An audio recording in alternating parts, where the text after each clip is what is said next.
Just need a little bit of lucky lady luck on your side, a little bit of fate working in your favor to try and get yourself in the best position possible. Well, let's do it again. Let's kickstart another week of action here in the PCS. It's week number 4, round robin number 2, a clean slate, and a chance for these teams to do battle once again. And the first thing that I'm really thinking about is how was the bot matchup prior going to go? Because, again, it's one of those double range matchups. Soraka has got, the very aggressive rune page, got the Aerie as well as the Scorch.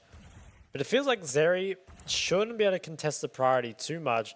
Like, I'm thinking here that maybe J-Team just have pushing mid and bot, which can be quite scary for Nesty to play into.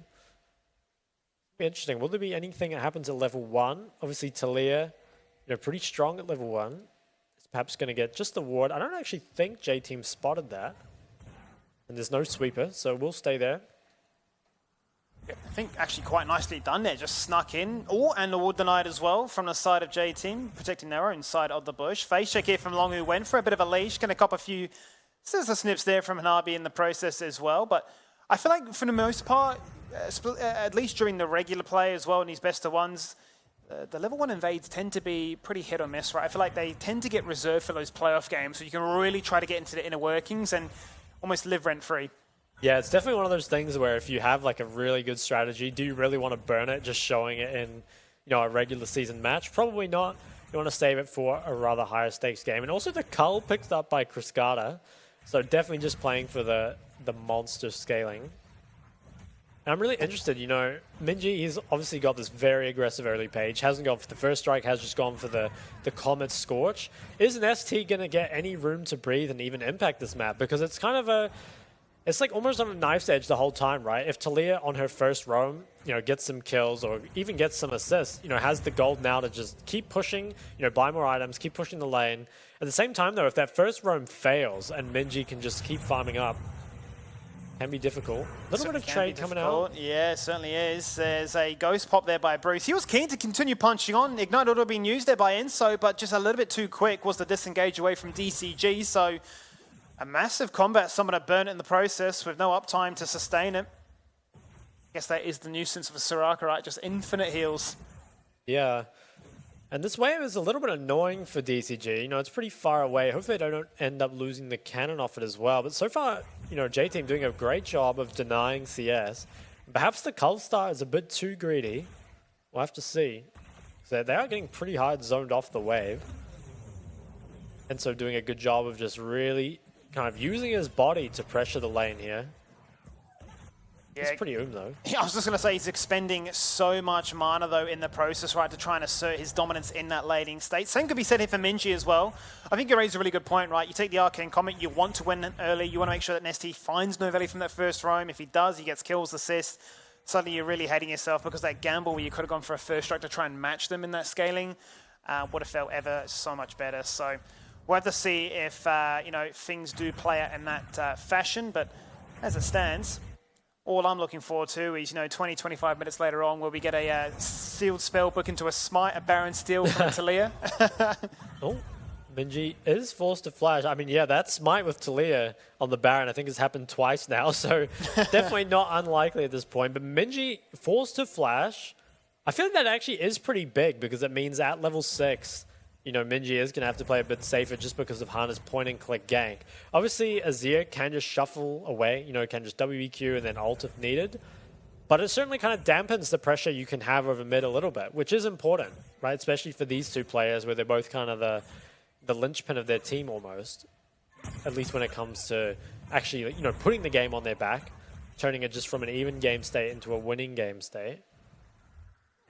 And Minji still hasn't recalled, so pretty low on mana, but perhaps is just really trying to get towards that lost chapter, allow him to pressure mid as much as possible, which is kind of smart because I feel like there's not really anything for Nesty to pressure right now anyway. So, if you're Minji and you can't really maximize your pressure right now, it doesn't really matter a whole lot. It's a good greed overall, right? You're going to make sure that you can sustain your aggression, that you can continue to be that much of a menace. This is really clever from DCG, utilizing their mobility through their champions' toolkits to just jump in there. Fantastic vision toggling. As the Scuttler disappears, so does the chances of J-Team sneaking away the first drag. That's going to be picked up here by DCG. Meanwhile, a bit of a cheeky trade topside. Long is out of mana. He's getting dangerously low as well as Hanabi is just shredding him down. And Hanabi's very close to 6 as well. Long, I think, will have to recall. And Minji does pick up the lost chapter, so is going to be ready to pressure that mid lane as hard as possible. And picking up the drag, I feel like, is kind of nice for DCG. I don't think it's going to have a huge impact for either team here for a while, but it's always a nice pickup, right? Kind of take away a little bit of their dragging win condition and get yours started nice and early. And I think for a team that, I don't want to say they get outscaled, because they have good scaling, right? They have a Gwen, they have a what's it called? What's that champ? A Zeri. But on the other side... What's that champ? That bug, that pentakill machine. On the other side, they're up against a Zeus Lulu, which is some of the best scaling I think you can get. Yeah. So pretty absurd comp coming out of J-Team, if they get there. But yeah, so far, I mean, nothing happening too much in the lanes. Although I suppose top lane... Actually, yeah, Hanabi has a big wave under his tower, so it actually is going to be very far ahead in CS already. And that definitely bodes well, right? Because I think having that split push win condition to kind of bring Long away from the team fight does make it a lot easier for DCG, right? If you can play a 4v4 and they don't have that giant tank in front of them, it's a lot easier. Absolutely, and that's a big point that you raised during the draft, right, as to how their engage would work so cleanly with the fact that you can just ult on through and headbutt a key target to try and take them out of the fight as quickly and as long as possible, if you will. Lava, you're going to do a bit of cheeky invading, see what he can find, and it is going to be a sneaky red buff steal as the trading continues here in the bot lane between the two hyper carries. Twin China's there to back them up and bolster, and you can see that J-Team's plan is we need to crash this wave. We'll trade our HP in the process because Lava is in the area, might now be spot out by Hana. And whether or not he'll be collapsed upon, I think a Soraka will have better ideas than to entertain that much more than just a single Starfall. Yeah, and I think Lava picking up the red there, it's pretty nice, right? Just gets to pressure pot, can also go back to his own jungle. And I think importantly, that means Hana will have no red for Herald, which can mean that actually 1v1ing it is very difficult. But put your eyes towards the top lane CS right now. Hanabi's massively ahead in what is basically just a 1v1 matchup. And obviously did have the counter pick. But remember that Long opted into this blind pick, right? Like potentially had the counter pick opportunity since DCG had already picked their mid. And is it going to pay off? I'm not too sure. DCG, they are starting up the Herald. So far getting basically all the objectives. Interesting, actually, that if J-Team end up giving this up, because you have to feel like they have the red, but perhaps just don't have the top lane prior. Yeah, they don't have the top lane prior. It's not looking good in the mid lane either right now, is that Minji was pushed in at the same time as well. So DCG, from an objective standpoint, have been pretty on point. First Dragon, first Herald as well. Curious case will be where do they decide to use it, because obviously bot lane is volatile in the sense of these are scaling AD carries that want to try and get ahead and obviously take over the game 1v9, but also mid lane, would they ever entertain the idea of making sure that Talia will get that gold injection to punish something like the Arcane Comet? Yeah, it will be interesting. I wonder, like you said, do they just put this Herald mid and try and, it's good to break it, I guess, versus like a Sivir comp. It's very difficult to break mid tower in the mid game up against that. Or do they value the gold perhaps on someone like Hanabi? Okay, so it looks like they do value this damage on mid tower, and I actually think it's a wise choice here, because if you're playing something like a Talia and a Gwen, some kind of like 4-1 composition, having the mid tower down is really important, and I think taking the mid tower into Sivir or Azir later on is almost impossible. They just have so much wave clear that it's almost just not feasible. And I imagine also with the comp that they have, right, with the amount of mobility between Avai, Talia and Azeri as well, just having the map become a little bit bigger for them to try and dodge and dart around just becomes that much better, right? The Weaver's Wall cut off an angle, suddenly Azeri drives on by, just takes everybody down, you suddenly go, how is this champion balanced? So certainly some interesting conditions to consider. Lava, though, has been pretty on point in terms of being spotted out here by DCG. Ward has always kept an eye as to really what his movements are, even if he has managed to sneak away a cheeky red buff from his opposition. Yeah, snuck away the red buff, but is still slightly behind in CS. And actually, the gold lead is, slightly going in the favor of DCG. They got those mid plates. They've also got, CS lead in the top lane. And Dragon here spawns in 20 seconds. And J-Team, I feel like they have the priority to get it. Ooh, Hana almost checks Lava here. Yeah, look at the roam. A lot of members around. Over, waiting. Hana, though, charging up the fist, and his spidey senses telling him that some things are not looking too good right now. Bruce was just chilling in the bot lane on his own. And and Minji was MIA as well. So good heads up. Not going to fall victim to first blood yet. I think the Spidey sensors definitely saved him. Hana now moving towards top side, so giving up this dragon, but perhaps can explode top lane even more. Actually, DCG committing 3 members up to this and potentially force Long off the tower. Long could be in trouble here. Could be a good death. Now we're going for the dragon whilst the top lane dive is going to happen. A TP's going to come out, but is it too little too late? The ult goes out, it doesn't do much. The scoop back, Hanabi's in trouble. A wish from bot lane, and that heal is big enough. And the punishment is huge. You've lost your top lane, you've lost a TP, but you've just gained a dragon. Yeah, I think maybe questionable ult usage from Minji. I'd kind of like to see a replay on the fight. I feel like perhaps could have put Hanabi into the tower, but the wish coming out from Orca's Soraka, it did end up making the difference, right? And that's the really nice thing about having those globals, especially with Talia on your team as well. Just so much pressure all across the map. And Lalva, he does trade back the dragon, but just like the first game we saw between DCG and J-Team, you know, things are going the way of DCG. But let's take a look at the replay. So Long decides that with the Scion passive and the TP, he's willing to just, you know, clear this wave, stay under the tower. And I think that's kind of fine. Minji, though, I felt like he should have shoved Hanabi into the wall rather than sort of to safety.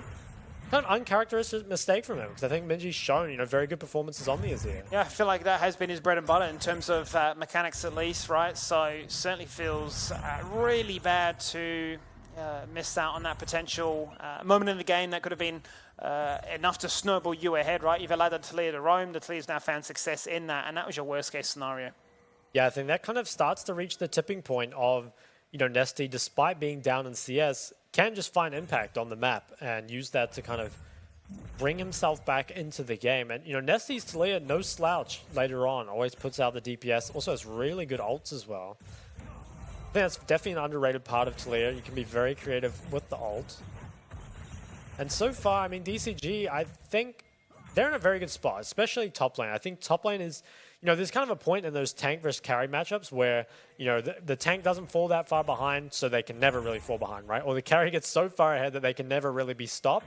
And I think Hanabi on the Gwen, you know, 40 CS up is starting to reach that point where they're going to need 2 members to answer him at all times, and that makes it really hard to put your team fight comp together. Absolutely. When it is a comp built to do just that, right, where you want an Azir as well as a Sivir just standing and delivering and just really doing as much damage whilst the amount of CC that these bruises can provide is available. It's pretty rough if you've got to deal with an incredibly fed Gwen just hitting you in a 4-1 assault. And I guess really from Hanabi's stance, it's kind of like, you know, same team, same outcome. I'll just 100 CS gap anybody I face. Yeah, pretty crazy actually, right? Maybe it is just Hanabi's a beast of a top at this point. They even banned out his Gnar, so put some respect towards him, but still managing to get that huge lead. And I think also crazy that a lot of that was just purely 1v1, right? Like obviously they brought 3 people up last time, but before that even, had a massive lead. Now Nesty, he is working with Hana to control this bot river. Lava is in the area as well. I feel like if you can get a Talia ult onto the bot lane, they are very vulnerable, right? Like 2 champs that don't really have great mobility. Yeah. But still have flashes to be burned through. Was Hanabi taking the Krugs? Maybe he's just getting a ward. Nice trade from Nesty onto Minji here. And look at that. You can see it's a pretty poor picture for the side of J-Team. Not a single turret plate was found on those first 14 minutes of action, which only builds upon what is a 3k lead in favor of DCG. That's from objectives, that's from push, that's just from CS in general. Primarily from this top lane that we see on our screen right now. I feel like the quietest part of the game has been bot lane. They've had trades, but nothing fully blown out, right? The junglers have been far more interested elsewhere. Yeah, I think maybe it's just hard in that bot lane, rather the Soraka versus Lulu, 2 champs that are very good at disengaging, to really force anything to happen. But DCG, I mean, they continue to pick up neutral objectives. The only dragon that they gave over was for a successful topside trade, right? It's not like they gave it up for nothing. And so far, pretty much just getting everything they wanted. Top lane CS lead, you know, it's starting to get even bigger. I think you actually just drop this Herald mid again. You know, make sure this tower dies. Really try and open up the map for your team. Especially allowing Hanabi to continue to just push down the side lane would be very nice. Well, especially now, it looks like you've already flipped your bot lane into the mid first. The fact that Bruce is still in the bot lane, waiting for Hanabi to rock up here. You could always see Nesty working his way towards top side as well. So DCG have already got different ideas in mind, right? Plates are gone, 15 minutes into this one. First item spikes are there, mythics completed. They want to assert themselves a little bit more in a dominant position. Yeah, now 30 seconds on this Dragon. Is Nesty going to walk down? He doesn't have the TP, but he does have the Talia ult. Could also Spellbook to TP, I think, if he uses heal. It'll be interesting, because I think by putting Hanabi next to the Drag, that kind of says that DCG want to contest it. They team, they're bringing members down. Minji flashing in, scooping him back, Cyclone on his head as well. That's 2 ultimates committed to Hanabi, and there's a flash with a wish from top side. Doesn't matter. There's an all-important shutdown that they found. Now Bruce in trouble, forced to run away. He's shield on his head, still kiting. Boomerang goes out, doesn't find it. Herald is going to be summoned in mid lane, so DCG have bullied their way through mid lane. That's all you need if you want to guarantee their next objective. And oh my god, what was that? I mean, I think really good trade from DCG off the back end, right? Like, after you lose Hanabi bot, you're starting to feel bad about the drag, but then just take 2 towers mid and get a kill. You don't feel bad anymore. You feel absolutely terrified by what you've just witnessed, right? You just had a cheeky bot lane, you know, 80 carry death for no good reason. You've lost 2 turrets in the mid lane as well. And that gank to get a kill in the side lanes, and you still lost the dragon. Yeah. And the shutdown as well went onto Lava, not onto Minji's Azir, so you don't quite get as much scaling as you would like. And I think also just the fact that, well, let's take a look at the replay. Because they did use a lot to kill Hanabi, right? It wasn't for free. They used, I believe, the Azir ult and flash. They also used the... Did they use Wukong flash? Yeah, okay, yeah. They did. So they used double flashes and 2 ults for the kill. And so you really have to make that worth, right? And then the fact here that you're sort of offside from mid lane, and the Herald is just going down, and Bruce as well, just caught shopping by Hana, window shopping. If you, oh wow, the sweeper actually showed him. That was quite clever. Takes him out. And Hana's just the greatest player alive. Clearly James Bond, right? With the tech to see him with his laser scanner like that. And I mean, at this point now, DCG feeling really comfortable about how this game is playing out. First to hit 3 turrets. J-Team yet to respond in any kind of fashion. Looking a little bit confused, to be honest. 2 turrets lost in the mid lane. The gamble in that mid lane matchup, which we were so excited to see, is certainly starting to pull ahead in Nesty's favor. But it's not to be said that Minji's behind, right? He is still farming up an absolute treat. Yeah, and I think this, I'm starting to get flashbacks from the first game between these 2 teams, like the original one they played, because I think in that game too, Nesty was on kind of that scaling farmer, right? It was on Syndra, I believe, just kind of farmed up a storm like this game and then had super high impact in those team fights. And I think also well played by Nesty here to have that bad matchup, still manage to find impact, as well as not really fall that far behind, right? Like I think a 20 CS deficit for blind picking is, you know, perfectly acceptable, especially if you manage to find impact as well.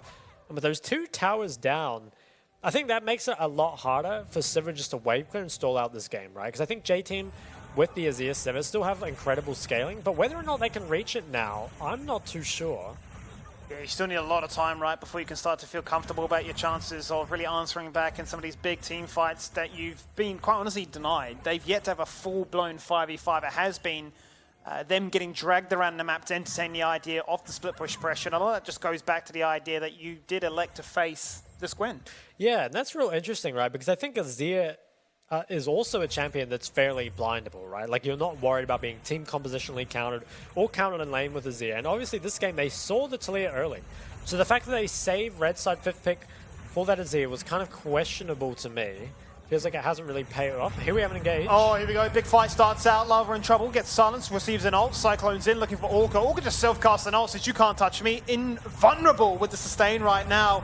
Hanabi jumps in with a snip needlework and snipes out Minji as Hana picks up the kill. And they're getting completely routed. Long as like, I'm your tank, but not for long. Silence rooted, channeling a knock-up and sent to the afterlife. Cascada is now on a double. And DCG are just saying, we team fight better. Yeah, and I think DCG, I mean, they just run over J-Team there. And perhaps the one lucky thing for J-Team is that the Baron hasn't actually spawned yet.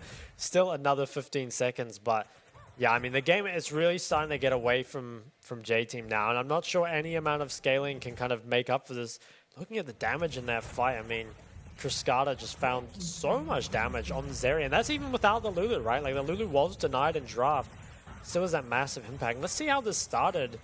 So DCG, they go for the kind of proactive engage. They find a lot of damage to begin with, and Lava actually lives in the enemy team for a very long time, and I think Minji just kind of ended up here. He uses Q forward and now has no way of getting over that wall.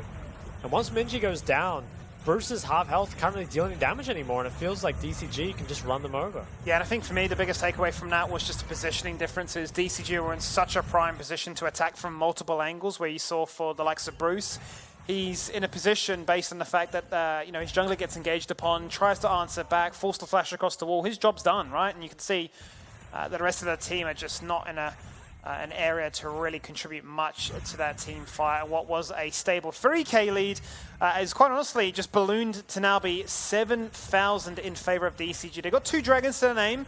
Next one that would put them on Salt Point is up in just over 30 seconds now. They are looking like the clear favorites to take that as well. Yeah, I think that 7,000 gold lead that you're talking about, it's really represented in the items. Across the board, you see second items pretty much being completed on the side of DCG's carries, whereas, J-Team's still kind of struggling with their pickaxes, their alternators. Definitely just not as strong at this point in the game. And DCG, they're far enough ahead that they could just trade Dragon for Baron, right? But actually, Talia Wall comes out. Certainly does. Looking to try and go for another team fight again. Completely lock them off. Can they try and find Nesty on the flank right now? But it's only Lava at first. Boomerang, knock him back. He goes gold and buys some important time as Hunter jumps in. Minji scoops him back, trying to run for his life. Burning a flash as well, but now his team fight contribution is dead and gone. Forced the blast cone away, but the Sky's Bloom reveals everybody is recalling on their side of the map. And at this point now you're thinking, please just give me a chance. What do I do? Deny myself the turret? Because Minji is in a big spot of bother.